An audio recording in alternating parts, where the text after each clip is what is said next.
cue the lights, raise the curtains. Come on, everybody, it's showtime. We have another Ladder Wars matchup today, best of 3 series between ODM, Showtime, and Randommnix. Showtime will be on the Wood Elves, as Randommnix is going to be commanding the Dawi today, as these bitter rivals will be going head to head. And for the Wood Elf army, we are going to be seeing a nice little rush build with Wildwood Rangers going to be spread out with a couple of War Dancers on both of the flanks. Definitely going for a very heavy anti-infantry build. War Dancers going to be having all of that good stuff with the Wildwood Rangers coming in with that armor piercing to cut through that Dawi armor. And then we are going to have Glade Guard with Starfire Shafts for a little bit of extra armor piercing missile fire to pepper into those very heavily armored Dawi hides.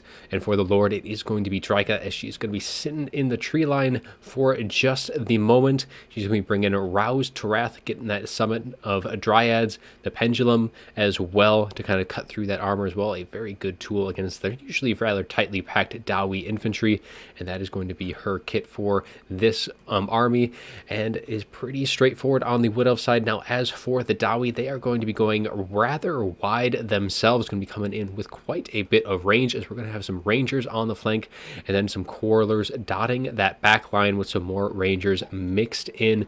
But tons and tons of arrows are going to be flying on both sides today. Glade Guard and Rangers and Quarrelers going to be showing who just has the better arrows. Dawi definitely going to be having more arrows flying with how many units they have brought. For the rest of the units, it is going to be some Longbeards, kind of given that really high armor. So they have 85 armor, or for the Dwarf Warriors, the Longbeards do have 100 themselves, getting that shield, just kind of be trying to resist as much of that incoming shots from the Wood Elves. For the center core, we are going to be seeing double Master Engineers. These guys, we do have the Fiery Ring of Thori on this one, so that's going to be a nice little teardrop shape, and against the usually lightly armored Wood Elves, it's a very nice ability to be bringing. Other one is going to be bringing very much the same, and they're just going to be getting a little extra firepower on top of that. As for the Lord, it is going to be Thoric Ironbrow coming in up on his anvil, as he has the Rune of Slowness, looking to combat the normal, very fast moving Wood Elf cavalry, and it's a very good control tool there. Rune of Wrath and Ruin, given that additional fire damage, again, going to be kind of strong against some of the Wood Elf units. And Rune of Doom, given that additional melee attack and can cause fear for the Dawi line. Focus of Power as well, going to be trying to negate some of Drika's spell casting with that ability, but that is going to be it for both sides, as both just long range units. So the Quarrelers versus the Glade Guard, and we're going to see who's going to be coming out on top. Wood Elves going to be staring down the Dawi. You know, they do have a rather decent, so they have 170 range on these Glade Guard. The Rangers themselves only going to have 160, so really not that much difference. Quarrelers going to be very much the same, so you're not going to be seeing too much of an advantage there from the Glade Guard. They might be able, if they're very on point with the micro, Randommnix might be able to kind of trade shots a little bit better with that 10 extra range, but in the end, that is very minimal at best.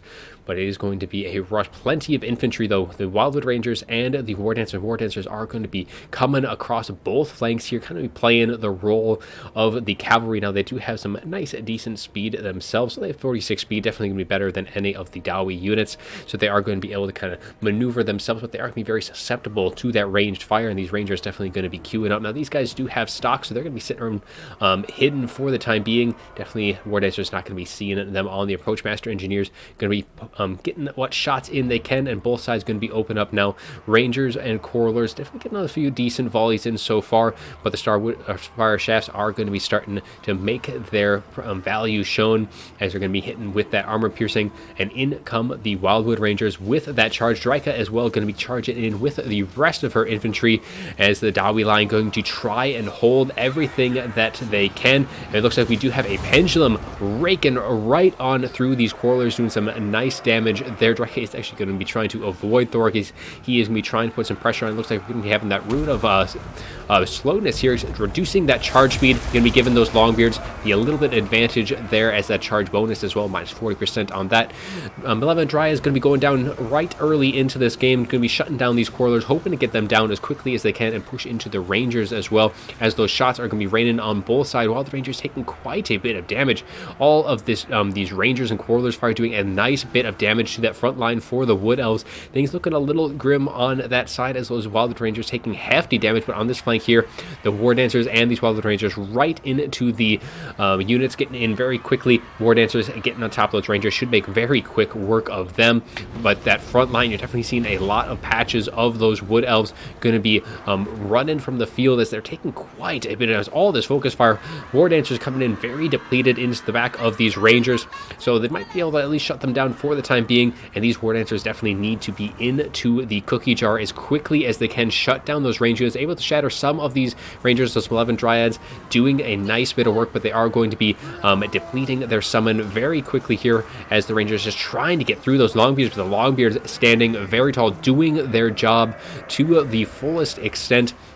And even though one of these Rangers is compromised, those Quarrelers making quick work of those War Dancers on that side. And these overextended Dwarf Warriors here definitely going to be taking quite a few arrows to their flanks, as more of these Longbeards be getting a little overextended. Definitely needs to stay within range of these Quarrelers. This pocket over here of the Dawi is sitting very strong. These Longbeards sitting at full health, and 3 units of ranged units. So we got Quarrelers and Rangers mixed in there with plenty of ammunition to spare, and a long way for the Wood Elves to go to really close that distance down. But they're doing a very nice job in the center pocket here, shutting down what range units are in the immediate vicinity, and a nice little pendulum going to be arcing its way through those Longbeards, trying to help out those Wildwood Rangers as they are getting beat down and shot to pieces from these Quarrelers, who themselves have been taking quite a bit of fire from these Glade Guards, as both of these Master Engineers get a nice fiery ring, trying to finish things off on these guys. And might just be enough to cause these guys to break a few more volleys from those Master Engineers that land. Might be enough to send at least one of these units running for the hills. And some of the Wildwood Rangers, though, are going to be coming back, but they are so very low on health. They're just on slivers of HP. 10 units left on these guys, only 14. Any volley will very likely show them the door in this fight. The Wood Elves going to have to rely on these Glade Guard, but unfortunately that balance power is shifting against them in this fight. Just all this armor from the Dawi showing how this matchup generally is going to be going, that all that armor is just so hard for the Wood Elves to get through. And seeing how much range that they brought, all these Quarrelers able to tank that fire and dish it out to the more lightly armored Wood Elf counterparts. Trika just trying to do what he can, but unfortunately Trika is going to be pretty much fighting an uphill battle here in the late game. Thoric is going to be coming and trying to free up his Rangers here, but Trika, I don't know if he's necessarily going to be wanting to mess with Thoric as he charges on down that hill, going to be wading his way into battle, and Trika is going to be retreating from his very presence. The rest of the Wood Elf units, though, kind of consolidating on this flank. Wildwood Rangers are going to have a long way to go, as all these Glade Guard are getting very depleted in terms of ammunition. Only a few volleys left on these guys, while the Quarrelers definitely have a bit more ammunition to be sparing, and they will be slinging those shots to these Wildwood Rangers, doing a nice bit of damage against them. Pushing one off, another volley should be able to send these Rangers on their way, as they are going to be wavering themselves, trying to climb that hill up to those Dawi forces up on top. But unfortunately, seeing that just too much armor remains, the Wood Elves are going to be conceding, and Randommnix is going to be taking game 1 with the Dawi. So let's update that scorecard real quick, and then we'll go over how all of the units did fare in this first bout. So for the Dawi, the victors in this fight, Thoric providing very much a support role in this fight. Both of the Master Engineers not really having any too big units to be shooting at, and the volleys that they got with that fiery ring of Thori didn't necessarily do as much damage. But again, having all of these guys sitting at full health at the end definitely was helping in that balance of power. Nothing was really able to bring these down. Trika, no match for that trio. Rest of the units, Dwarf Warriors and the Longbeards, are here just to hold that line. The Quarrelers and Rangers is where all that damage was most likely going to be getting. And nothing too ridiculous here. That damage was spread very evenly across all these units. Only one of the Quarrelers really getting anything to write home about. 900 out on those guys. As for the Wood Elves, a lot of resistance facing them with that high armor. Of course, they had that Starfire shafts for the armor piercing, but even with that 600, 500, 785, not too bad with the Wildwood Rangers, just so susceptible to that missile fire. All that archer just unable to really stay in combat for very long. Even these War Dancers got 0 damage, completely washed out on there, and even Drika not doing so great. But no unit on either side was able to stand head and shoulders above the rest. Very nice even fight as the Dawi are able to just emerge victorious in game 1. That means there is going to be more games ahead. So let's get on into game 2. For game 2, Showtime will call upon the Wa, and Grom the Paunch is going to lead those forces against the accursed Skaven, going to be led by Randommnix. So for the Greenskin army, we're going to be having some skirmishers, who the Greenskins are quite well known for. Forest Goblin Spider Riders going to be dotting that front ranks with those Forest Goblin Spider Riders assisting those archers. Of course, it is Grom the Paunch for the Lord, and he is going to be bringing his normal kit. So he has the Great Un is here, Lucky Banner, as well as Language of the Boys. For his assistance, it is going to be a Night Goblin Shaman coming in with that Vindictive Glare, as well as the Wand of Jet, so giving that extra power reserves and some nice little sniping abilities with that Vindictive Glare. And then the Giant River Troll Hag coming in with Spirit Leech, Mither for a little bit of extra control, and that Power Stone for some additional power recharges. So actually a pretty decent amount of Wind of Magic for the Greenskins. Now for the infantry and the monsters of the Greenskins, we are going to have goblins all the way across the field. No orcs on the field by the looks of things. But there is going to be 4 units of Stone Trolls, and that is going to be a rather difficult unit for the Skaven to bring down, especially with 4 of them heavily armored, 100 armor or 70 armor regenerating. It is going to be quite the uphill battle for them to bring all 4 of those units to heal. But as for the Skaven, what do they have to deal with such hate? And that is going to be the Natty Boo Boo Sharpshooters, going to be coming in, pushing forward with their stock and Unspottable, going to be trying to get that shots in. We also have Ikit's Zap Zap, going to be firing in from range with that Zap Zap ability, resetting that cooldown on any spells, items, and the works. And for the Lord, it is going to be Death Master Snicketch, going to be looking to claim the head of Grom the Paunch, as he's going to be having the Whirl of Weeping Blades, Deathmaster Sigil, and then he has Concealment Bombs with Slippery and the Cloak of Shadows, reducing that melee defense and leadership in those around him. He is going to have an assistant as well, bringing in another assassin of Clan Eshin, and that assassin is going to be bringing Skaven Brew, as well as the Assassin Trophy and Rival Hide Talismans. Pretty nasty stuff with them. A couple of Rat Ogres for some mass, and then we also do have a Plague Priest on that Plague Furnace. Nice little Mortis Engine effect, and by the looks of things for the spells, we're going to be seeing some summons from that Plague Priest for sure, with that Pestilent Birth getting that Plague Monks. We have a Vermintide as well as Pestilent Breath coming in on that Furnace. He did get that bound, so I'm going to be casting a few of those, trying to get through. Not anything really too expensive for the Greenskins to take down with that, just some goblins. Going to have a bunch of Skaven Slaves mixed in with some Clan Rats for that front line. Some of those Poison Wind Globadiers to help kind of mow things down, but again, they're not going to have a whole lot of good juicy targets.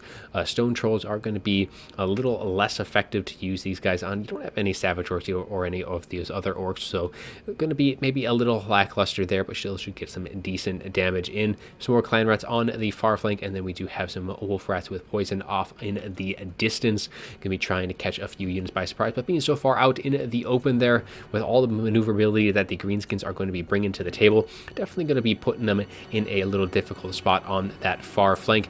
But the Natty Booby Sharpshooter is going to be getting some nice early shots into the Lords and Heroes. Going to be electing to shoot down some Force Scouts, Spider Riders, as Ikit Zap Zap, resetting that ability of the Giant River Troll Hag, knocking that troll down, and just going to be continuing to get some shots in against her, just to keep resetting that Spirit Leech in particular, keeping her from using that against them, and doing a very good job of just kind of keeping her at bay just by forcing her back with just that knockdown. The rest of the skirmish cat for the Greenskins going to be starting to pepper in on the sides. Vindictive Glare going to be arcing its way forward, trying to take take down one of Ikit's Zapsaps, and it does do that very well. First volley, 1 down early on in the fight. That still leaves 2 up and running, trying to kind of continue to pepper in. Dude did some decent damage to that giant Rotrolic, but she does have regen, so she should be back in the fight momentarily. All the Force Gun Spider Riders doing a nice job at getting a good surround off on the very less mobile Skaven faction here, and the Skaven just going to be content with taking those shots on all flanks. I mean, it is just Skaven slaves and clan rats, so they just kind of be absorbing as much of that firepower as they can, and they're just going to be trying to get as much volley with those native sharpshooters. It gets up with what shots they can get, and those shots are going to be electing to hit Grom the Punch. Now, getting some nice hits in, a few goblins being some collateral damage as Rat Ogres did push up, trying to deter these stone trolls from entering into the fray. But it is only a matter of time before these guys come in. Now, the thing with all these stone trolls, they definitely don't have any strong infantry support, and those goblins aren't going to be sitting too long, and the stone trolls definitely struggle a bit more when they are fighting without additional support. So we're going to see if the Skaven are going to be able to kind of deal with those goblins as quickly as they can, because that's really what they do, kind of eliminate the support for those stone trolls, and they're not, all of a sudden not so scary anymore. But of course, all these Force Gun Spider Riders are going to be able to provide their bodies and that poison to the fight as well, which is going to be instrumental in helping with that infantry grind. But for the time being, Skaven are just going to continue to fire away from inside their little pocket here. The Natty Booby Sharpshooters getting some nice damage on Grom the Punch, as Ikit Zapsap still has 2 units left. It looks like we're going to be having another Vindictive Glare, this time going to be arcing its way forward, and down goes the second artillery piece. Only 1 left to go, as the Poison Wing Globadiers can be pushing off, getting some nice volleys on these Force Goblin Spider Riders, getting in that good damage. And these Rat Ogres, though, are going to be struggling mightily against 2 units of Stone Trolls, fighting without support, but when you have 2 of them, they are able to quickly deal with all of these Clan Rats, Skaven Slaves, and those Rat Ogres without so much as the additional support. Nanny Boobies, I think, definitely need to start peppering down these Stone Trolls, trying to eliminate them, while the Poison Globadiers getting some good volleys in, but they're doing a bit of damage to their Clan Rats as well. But the Force Gun Spider is definitely a good tool to get down. They are such a annoying unit to deal with, while the maneuverability of the Greenskins at this point is playing quite well, peeling off every unit one by one and making sure they are escorted off, because the Skaven have no real way to bring their units back once they are routed off. So like these Rat Ogres off in the back, those Wolf Rider archers can be doing an excellent job of kind of just escorting them all the way to the edge of the field, and down goes Ikit Zapsap.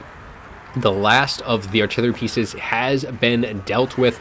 And with that, one of the long-range tools is going to be offline. But the center ranks here, we are seeing that Plague Priest and the Deathmaster, as well as the Assassin, both pushing forward and are doing a nice bit of damage to that Giant Rotrolic, dealing with her. So away goes the Spirit Leech, but a little too late for Ikit Zapsap, though that Night Goblin Shaman was the one who dealt most of the damage to them. But this little pocket is still going to be quite strong, and that Plague Priest is going to have to carry a mighty load to deal with these Stone Trolls. But this pocket is quickly collapsing. All of these Stone Trolls sitting very healthy indeed, as they are just collapsing upon these Poison Wing Globadiers. This entire pocket of the Skaven is in dire straits. The Wah now is going off as well, giving that additional melee defense, armor piercing, all that good stuff. We are going to be getting a summon of probably Plague Monks here. They definitely need the bodies and some strong forces to try and deal with these Stone Trolls, as the Deathmaster, the Assassin, and the Plague Priest are going to have to carry a heavy load, as most of the rest of the Skaven army is all but gone at this point. Rival High Talisman is going to be going down by the looks of things against the Greenskins, so that's minus 40 melee attack, which is going to allow the Skaven to trade very well while that is active. And it looks like at least one of the Stone Trolls is going to be wavering, the other one taking a bit of damage, as all of these Plague Monks and this unit of Rat Ogres as well just trying to deal some damage in this pocket of Stone Trolls. Probably a little too grouped up here.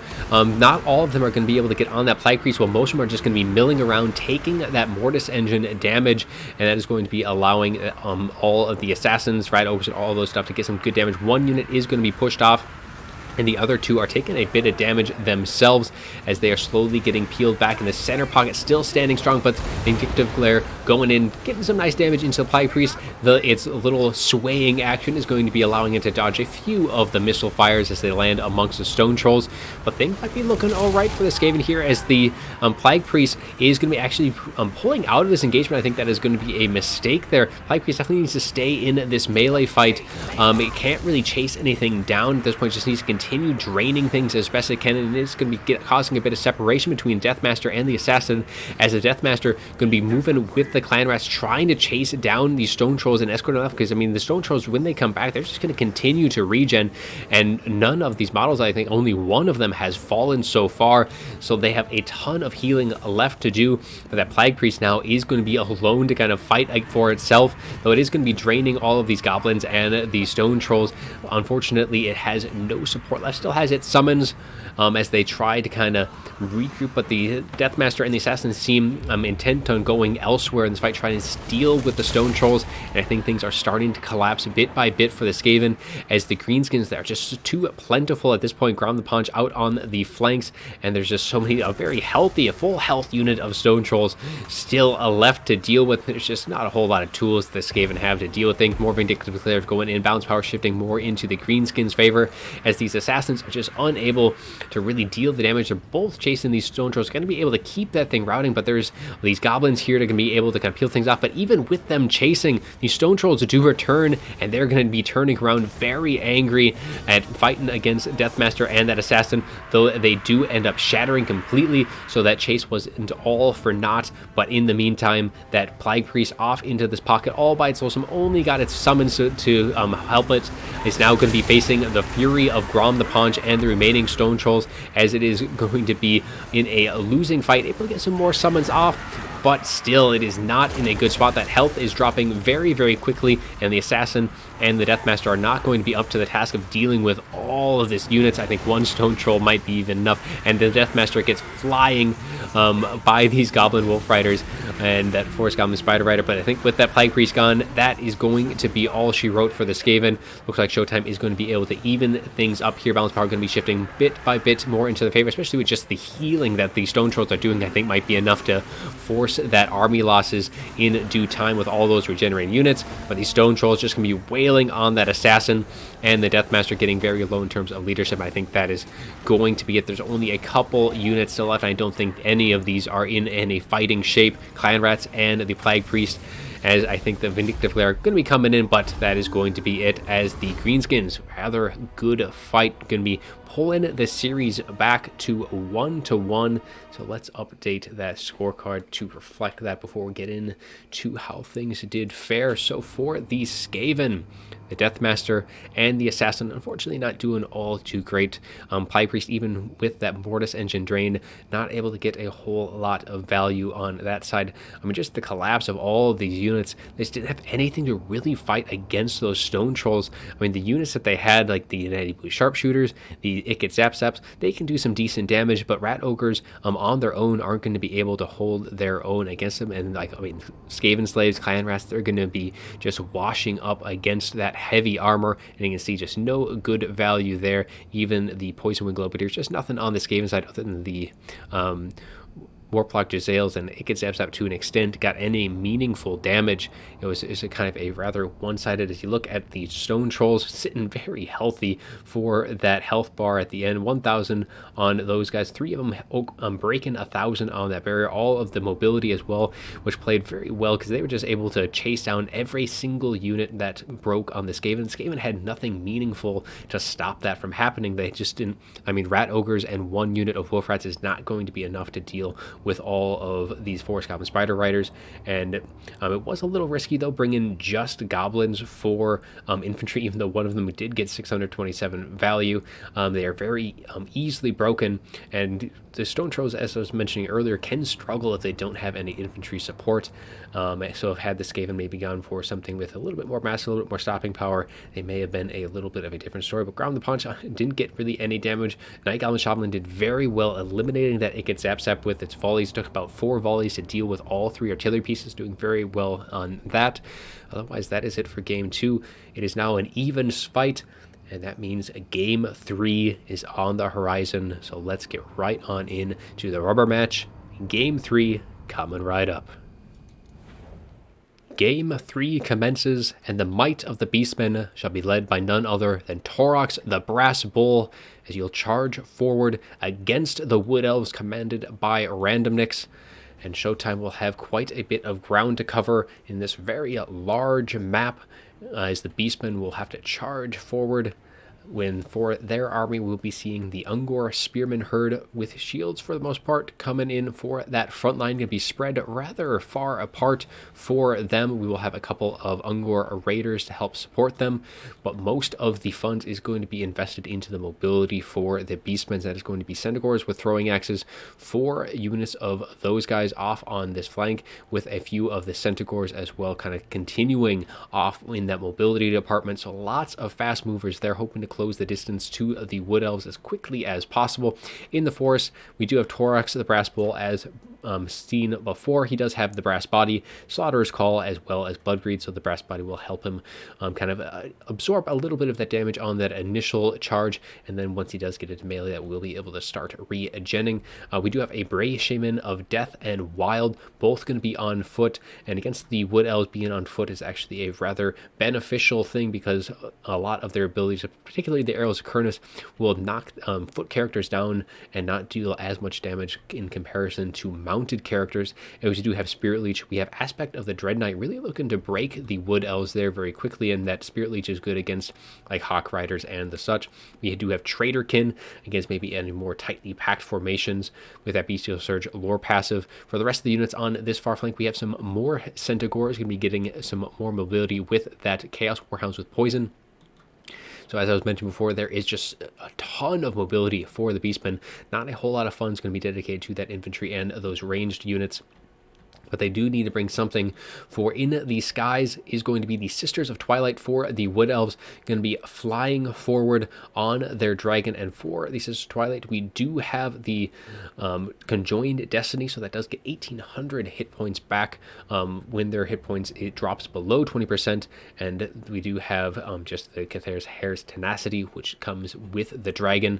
We do have a Waystalker coming in with those Arrows of Kurnus, as I was kind of mentioning before, trying to do as much damage at ranged as possible. And then for the infantry, we do have Dryads for the bulk of the front line, and they are going to be backed up by those Eternal Guard, looking to kind of push back the incoming rush of the Beastmen large forces, and then tons of Glade Guard, some with Hagbane tips to get some of that poison into the mix as well. We do have a Spellslinger of Beast for the spell casting, going to be bringing in Transformation of Kadan as well as the Flock of Doom, getting a little bit of extra mass onto the field, more stopping power, and the Flock of Doom just for a little bit of additional damage, and then a couple more Eternal Guard protecting the back flanks. But that is pretty much going to be it, as we have 1 unit of Glade Riders with spears. They are going to be a little outnumbered there on the mobility department. Those Glade Riders are going to have to play a bit more defensively, and allowing the Sisters of Twilight and those Waystalker to get some of that damage at range, because the Beastmen do have quite a bit of distance to close, while the Wood Elves are going to be content with just kind of slowly drawing them in.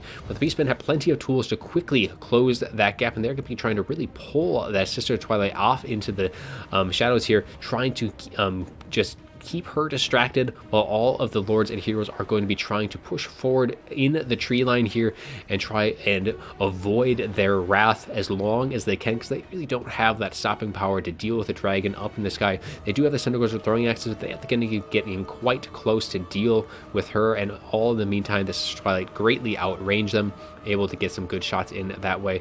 But the Beastmen going very wide on the flank Centaurs, keeping their distance.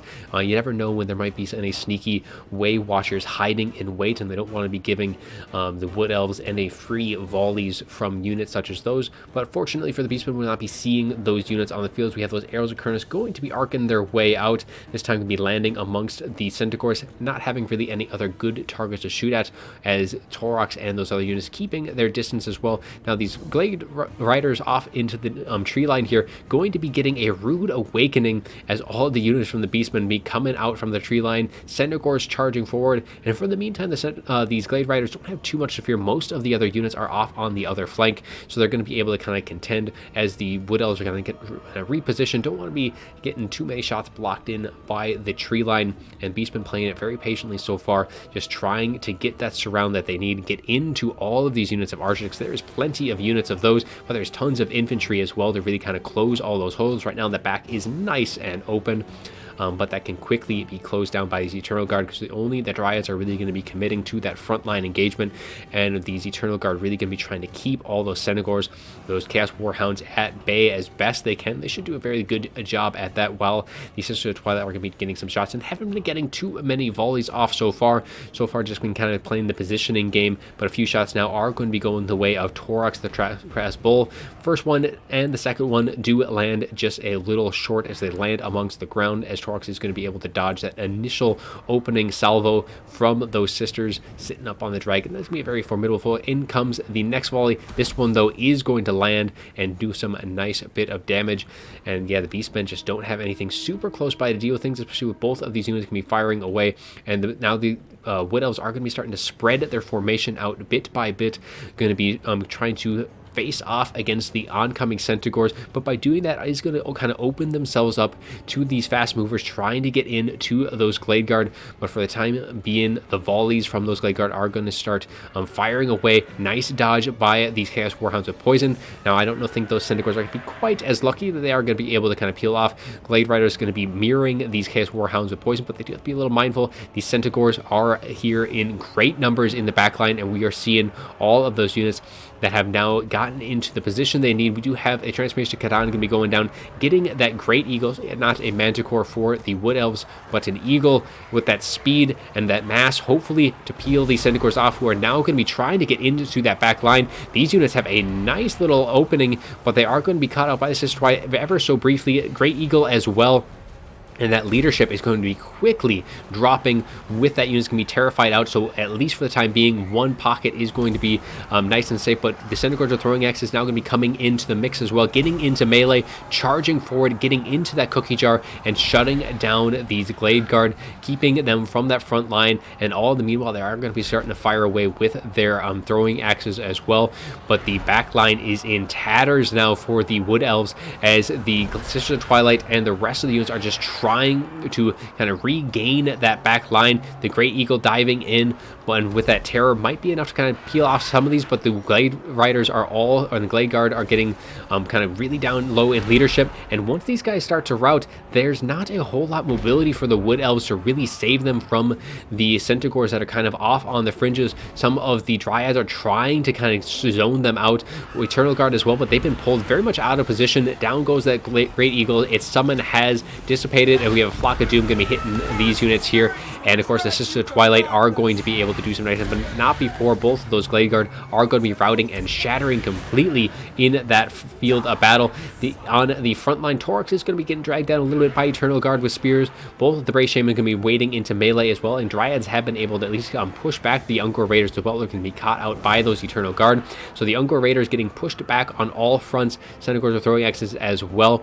Balance power is still pretty even for the most part. That is slightly inflated with that Great Eagle summon by Sister of Twilight, sitting very healthy, lots of ammunition left, and still there's going to be plenty of spears left on the field. But of course, the Centaurs with throwing axes all have a decent amount of ammunition left on top of that, as the Great Eagle is going to be peeling off more and more models that are going to be very much needed for the Beastmen if they're going to be wanting to chase things down.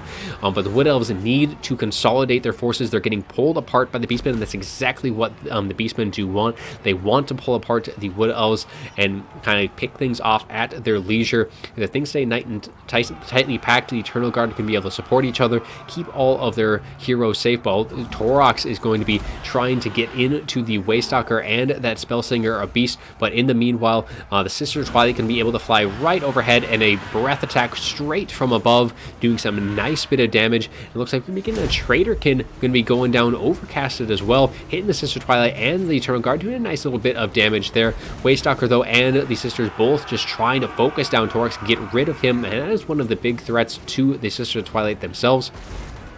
But all in the meanwhile, that Spellsinger Beast is unable to really maintain any form of distance, as Torox is a rather fast bull himself, and he's going to be able to deal some nice bit of damage, and that barrel roll as well, helping dodge some of that fire and keep him in range of that Spellsinger, just trying to deal with her, while all of these spears just trying their desperately to keep him at bay, as the Sisters continue just to pepper him with shots right at point blank range. and he is taking a massive amount of damage, but the balance power is still in the Beastmen favor. They still have plenty of units left, plenty of mobility, as well as the Wood Elves are just kind of getting picked apart. These Dryads taken down by the Centaurs. The Eternal Guard are still holding for the time being. Centaurs are going to start running into a bit of a roadblock when they are the only things left for them to really deal with. The Sisters of Twilight, though, are doing a nice bit of work onto Torox, as Torox is just kind of really unable to do anything, but the Sisters are continuing getting focused by the Spirit Leeches, by the Traitorkin, and just dealing more and more damage to them. But they have to be a little mindful they do have Conjoined Destiny, and that Conjoined Destiny is a massive amount of healing going to be going their way. Flock of Doom hitting a nice bit of the Beastmen, but the Torox charging forth, getting a nice hit on to the Spellsinger, and before the Sisters of the Twilight are able to deal enough damage, can Torox finish the job before he himself does fall? Breath Attack goes into the middle of the Centaurs as Torox continues to hound that Spellsinger, just a single hit away, really, from either side breaking here at this point. A shot going into the Centaurs, I think, definitely would have been welcome to go into Torox, as Torox does slay the Spellsinger, and with her gone, that is the last of the spellcasting, though with both units, or both casts of the Transformation Kadana and a few Flock of Dooms as well, definitely got most, if not all, the Winds of Magic anyways, so necessarily not the biggest loss. Definitely the balance power is going to be feeling that, and now Torox doing his job. He's not really being able to deal with the Sisters of Twilight all by himself, with them sitting up in the sky, but they are getting fairly low in terms of ammunition. Shots raining up from the Centaurs with throwing axes, just trying to bring her down, or both of them down, the Sisters combined, and there's just not a whole lot of infantry left for the Wood Elves, and if once they are gone, the Sisters of Twilight are going to be forced to commit into melee, because they are not going to be able to stay up in the sky for all too long, but they're just trying to get the final shot off on the Torox. Only a few rounds of ammunition left, 2 shots in total. Both shots go in, hitting Torox right into the back, and down he does go, and they are now going to be dropping down into melee, trying to get rid of the Centaurs. Throwing axes are able to shatter one, rout both of the other ones, and the Sisters of Twilight are getting very close to their heal as well, but that balance of power is very much not in their favor, as more and more units are going to start breaking, and they are getting very close. Now, if that Conjoined Destiny is able to pop, definitely I think wants to take some of this incoming fire from the Ungor Raiders, trigger that, get that heal back up, because without it, and there goes that balance power a little bit more, shifting so dangerously close to army losses, and the Sisters of Twilight just going to be trying to get as much balance back as they can, because the Sisters themselves on their dragon, there is not a whole lot left for the Beastmen to really bring them down, and they are sitting very low themselves in terms of HP, but again, that Conjoined Destiny can bring that balance power very much back in the favor. Nice hit into those Ungor Raiders, as these Eternal Guard are kind of on their retreat at this point, as all the mobility here kind of closing in very far from their lord, as they're going to be trying to get into the Centaurs, get into a more beneficial engagement for them, as those Warhounds with Poison going to be getting shattered themselves. So the Sisters of Twilight are picking things off bit by bit. Nice charge in, though, by the Centaurs, but that is going to open up the door for a complete surround sound. We're keeping an eye on the Sisters in the background, see if they can take just a little bit more damage, because they're so very close to getting that Conjoined Destiny, and with that, I think they can definitely pull things back, but the Eternal Guard are going to be wavering, and this is the last ground unit for the Wood Elves. Without them, there is one unit Dryads off in the distance there, but that is going to be army losses. The Sisters of Twilight are not going to be able to carry the day. They were so very close to getting their Conjoined Destiny, and I think just a few dodges, kind of probably a little bit by habit, but taking a little bit more damage there would have allowed them to get that heal back, and that balance of power would have shifted much more into their favor, and they had just enough units on the ground where that may have made a difference, but unfortunately, Showtime is going to take the win with the Beastmen away from the Sisters of Twilight, as they looked rather strong there in that late game. Let's update that scorecard. 2-1 in favor of Showtime for this best of 3. Let's see how the units did in the final game of the series. Sisters of Twilight, 2,500 in total value. Spellsinger, Beast getting just a little bit with those Flock of Dooms. Waystalker not getting too much either, but really all of these Glade Guard, they got collapsed upon very early on by the Beastmen mobility, and they did a very good job at kind of making sure those Glade Guard got chased off by the Centaurs. Dryads, on the other hand, kind of got kind of picked apart as well, and the Eternal Guard were really left chasing most of the part of that fight, and probably got a little too separated from each other, and allowed that quick mobility from the Beastmen to really capitalize on that Ungor Raiders not really doing all too much. I think most of this damage is going to be by the mobility game of the Centaurs. You're going to start seeing some of that 1456 on that unit, over 1,400 on them.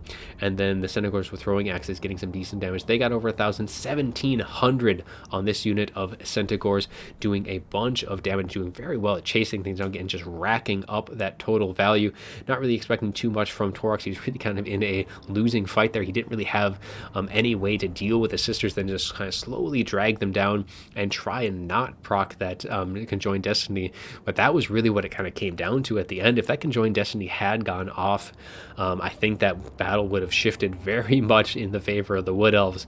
Wood Elves did not have anything that could really stand up against that terror-causing dragon. I mean, Centaurs were pretty depleted at the end. I mean, the Bray Shamans weren't going to be able to do anything against them, and it's just Ungor Spearman Herd for the anti-large and on the ground. So I think with that Conjoined Destiny, a very different outcome.